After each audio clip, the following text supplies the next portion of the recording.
सूर्यकांत बाळासाहेब मगदूम, राहणार समडोळी, तालुका मिरज, जिल्हा सांगली.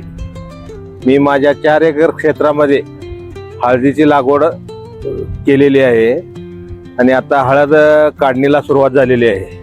आणि मजुराचा प्रॉब्लेम असल्यामुळे आधुनिक तंत्रज्ञानाचा वापर करून आम्ही हळद काढणीला सुरुवात केलेली आहे. आता सध्या वस्तुस्थिती अशी आहे, मजुराची कमतरता जास्त आहे, मजूर मिळत नाही आणि मजूर प्रॉब्लेम असल्यामुळे आम्ही आता आधुनिक तंत्रज्ञानाचा वापर करून हळदीची काढणी चालू केलेली आहे.